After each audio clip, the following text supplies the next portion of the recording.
The honourable member for Calgary-Currie.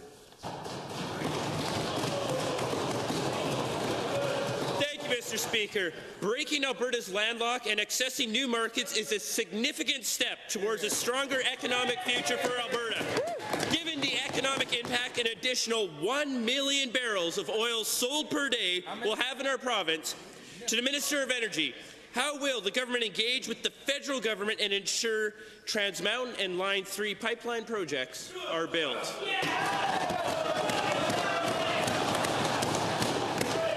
Minister of Energy. Thank you for the question, Mr. Speaker. Of course, we're going to keep working. We haven't been the cheerleaders on the sideline hoping pipelines would get built. We have rolled our sleeves up. We're going to continue to roll up our sleeves and do the work that it takes to support the companies who are trying to build these pipelines. We're going to keep on talking about our climate leadership plan. We're going to keep on working with our First Nations and communities, and we're going to keep talking about how to get pipelines built.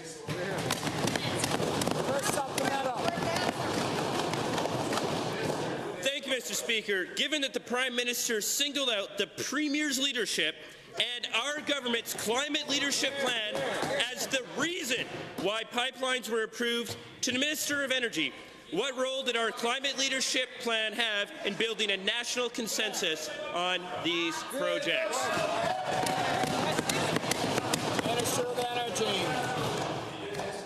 Thank you for this question, Mr. Speaker. You know, within a week of us announcing the climate leadership plan, I started hearing from our stakeholders that the conversation was changing, and it has continued to change throughout the year. And the results of that climate leadership plan and talking about it were proven yesterday when we got 2 pipelines approved.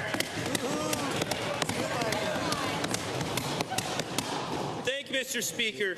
Given that the approval of these projects were premised on Alberta's strong environmental policy, to the Minister of Energy, how will these pipelines support the work of our climate leadership plan? Good question.